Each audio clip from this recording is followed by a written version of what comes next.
AITA for kicking my husband and MIL out of the delivery room after they disrespected me. I, 27F, gave birth to my first child about 8 weeks ago, and I've been trying to figure out if I was too harsh during my labor. My husband, 29M, and I have been together for a few years, and things were pretty good between us before this whole birth situation. But I'm feeling really conflicted about everything that happened, and now our relationship feels like it's falling apart. A little backstory on my pregnancy. It wasn't easy. I had placenta previa, which made the pregnancy high risk, and I was on bed rest for a while. It was a tough few months, but I made it to 37 weeks, and I was relieved to finally be nearing the end of this challenging journey. Now, onto the actual delivery situation. The day I went into labor, I called my mom and told her, and my husband called his mom, MIL, Dan, and I had already agreed that it would just be the two of us in the delivery room, no extra people. I felt strongly about this because I wanted it to be an intimate experience, just me and my husband. But then, when I was in labor and things were starting to intensify, I was shocked to see my MIL arrive at the hospital. She came in with a big smile and said she came to help. I was caught off guard because, again, my husband and I had already agreed it would be just the two of us.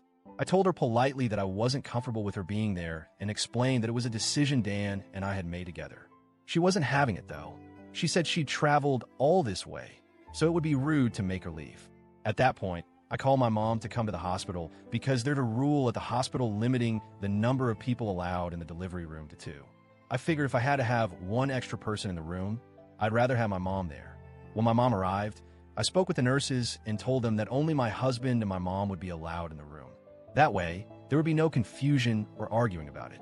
My MIL absolutely lost it. She started saying I was excluding her from the birth of her grandchild and accused me of being selfish. She said she'd always wanted to witness a birth, especially her son's child, and I was taking that moment away from her. She made a huge scene, and I was feeling so stressed and overwhelmed. My mom, tried to avoid further conflict, said she would sit in the waiting room and pray for us while MIL stayed in the room. But this is where it started to get really messy. As my labor progressed, things were getting more intense. I was doing everything I could to stay calm, but then I saw my husband, Dan, holding his phone and recording me. He was filming me while I was in labor, which completely threw me off. I calmly asked him to stop and told him that I wasn't comfortable being recorded. He didn't listen and kept filming, even when the nurse came in to check how dilated I was. I told him again that this wasn't okay with me, and he responded by saying, "Since my mom can't be here, I'll record everything for her so she won't feel left out." I was livid. I felt humiliated and violated. When it came time for me to start pushing, Dan was still recording me with his phone. It was invasive, and I couldn't handle it anymore. I told the nurse to take his phone away and stop any filming, but he said I was ruining the moment. I finally snapped and screamed at him to get out of the room. He wasn't respecting my boundaries, and I was done. A nurse escorted Dan out of the room, and I felt an overwhelming sense of relief. I wasn't going to let anyone disrespect me in such a vulnerable moment. Fast forward to after the birth. When I was moved to recovery, Dan still hadn't shown up. He didn't come for hours, even though I kept calling him. When he finally arrived, he was furious.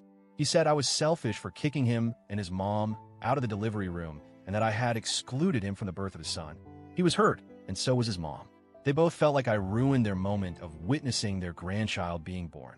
I explained to him how frustrated I was about the recording and how his mom didn't respect my boundaries when I had clearly communicated them. He didn't seem to care and instead focused on how hurt he was about being excluded. It felt like he wasn't understanding my perspective at all. To make matters worse, Dan hasn't been coming around much. I'm currently staying in my parents' house because when we were discharged from the hospital, he didn't even bother to pick us up. It's been a few weeks, and he hasn't even bothered to check in on me or our son. He's tried to get our son to sleep over at his house, but I'm exclusively breastfeeding and I don't want him to get used to the bottle. I've tried talking to him about moving back into our house, but he says there's a lot we need to work through first. Here's the thing, my dad went over to the house to talk to Dan man to man, but when he got there, Dan wasn't even home. At this point, I feel so hurt and unsupported. Before all of this, Dan was a pretty decent husband, and I thought we were a team. But right now, it feels like he's choosing his mom's feelings over mine, and that's not okay with me. I'm just feeling really lost. I'm not sure if I'm being unreasonable.